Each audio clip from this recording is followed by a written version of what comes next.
Let's jump straight in. Number 10. The 2008 Bailout Bonanza.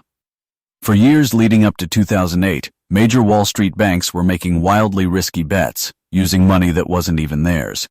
They handed out what were called ninja loans, loans given to people with no income, no job, and no assets. Unsurprisingly, many of these borrowers had no realistic way to pay the money back. But the system didn't stop there. These risky loans were bundled together into complicated financial products, dressed up to look safe, stamped with AAA ratings, and sold to investors around the world. On paper, everything looked solid. In reality, it was a house of cards.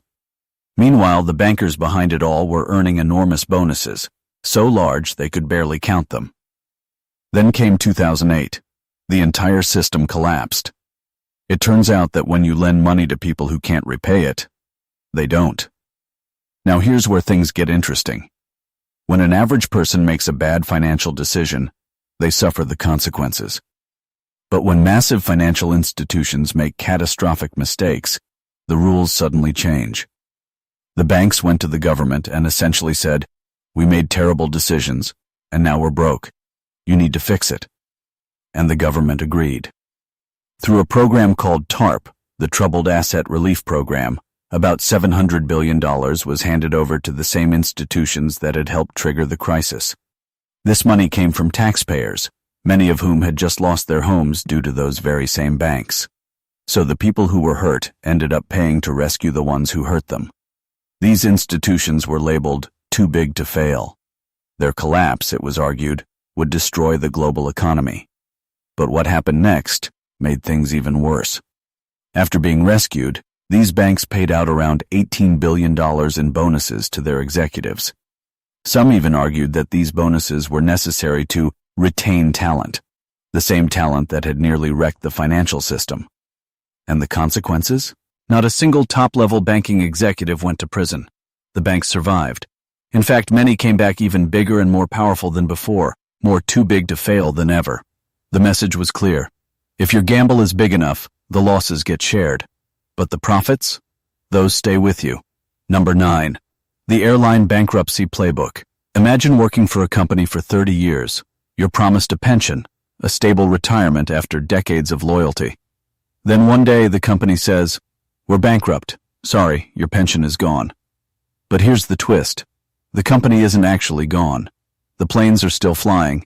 The executives are still in charge. Business continues as usual.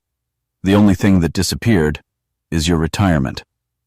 This scenario became common in the airline industry starting in the early 2000s. In 2002, United Airlines filed for Chapter 11 bankruptcy. Instead of shutting down, they used the legal process to cancel union agreements and offload their pension obligations onto a government agency called the PBGC. Workers who expected $3,000 per month in retirement suddenly received around $1,400. United wasn't alone. Delta did it. U.S. Airways did it. Twice. It became a strategy. Chapter 11.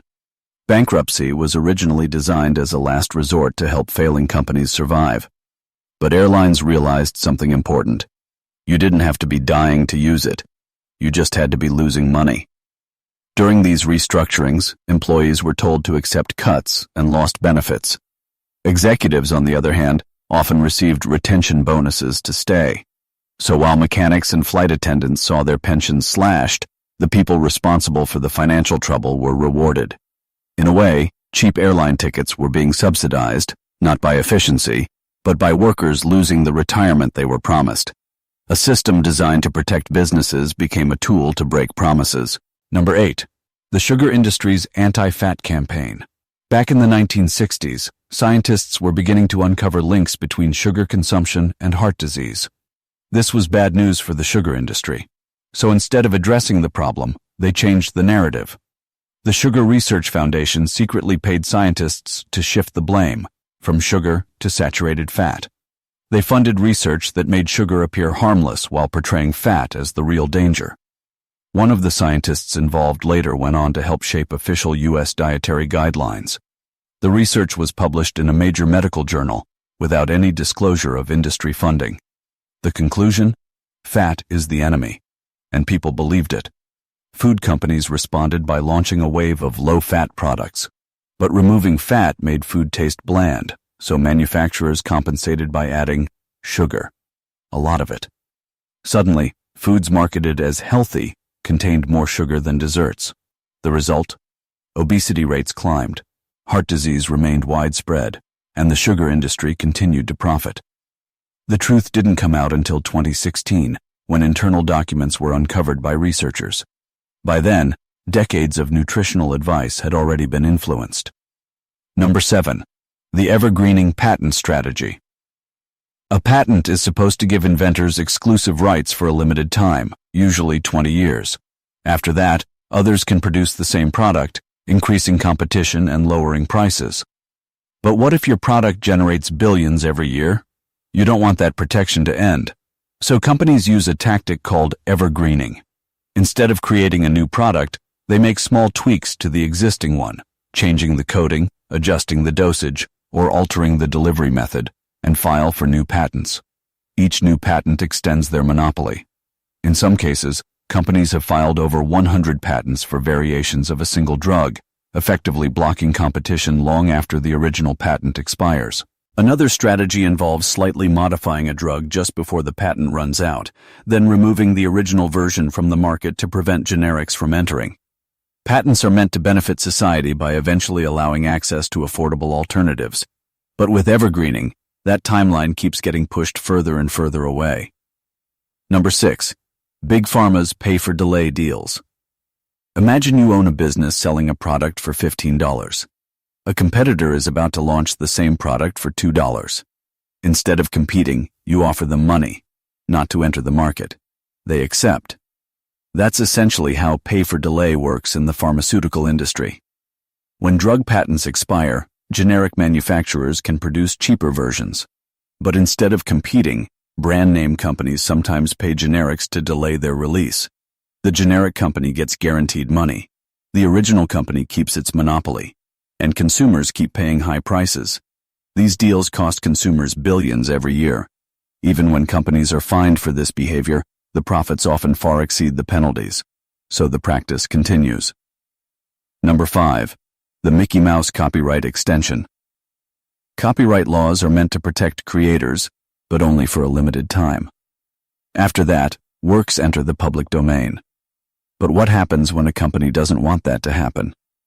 In the late 1990s, a famous character created in 1928 was about to become public property.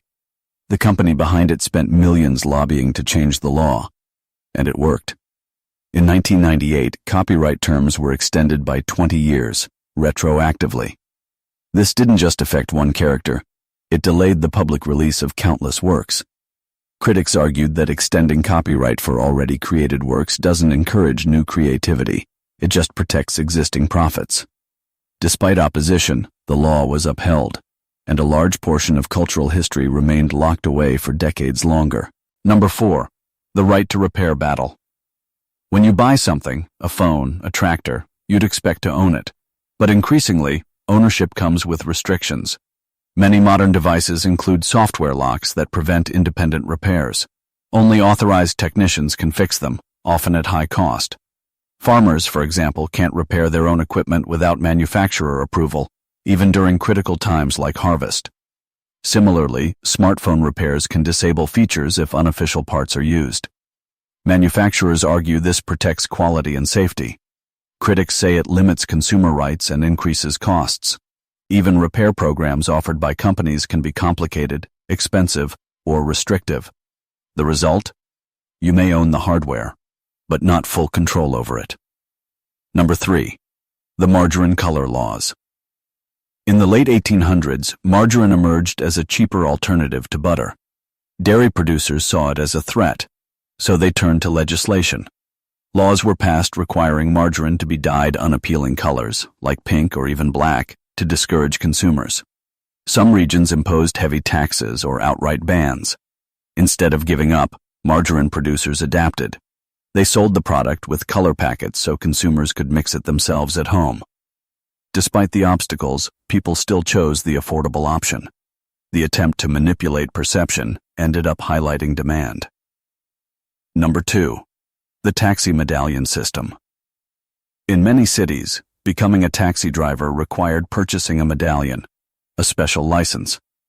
The number of medallions was strictly limited.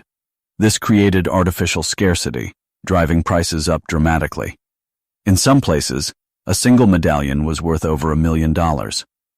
Then ride-sharing apps entered the scene. Suddenly, anyone with a car could offer rides. The value of medallions collapsed. Those who suffered most were not the original system creators, but individuals who had invested heavily, believing in its stability. Number 1. The invention of jaywalking. In the early days of automobiles, streets were shared spaces, used by pedestrians, vendors, and vehicles alike. But as cars became more common, accidents increased. Public opinion turned against automobiles. Instead of accepting restrictions, the auto industry changed the narrative. They introduced the term jaywalking, a way to label pedestrians as careless or ignorant. Campaigns were launched to shift blame from drivers to pedestrians. Over time, laws were changed. Streets became primarily for cars, and crossing outside designated areas became illegal. What was once normal behavior was redefined as wrongdoing. And that's the list. Each of these stories shows how rules, systems, and perceptions can be shaped, not always for fairness, but often for advantage.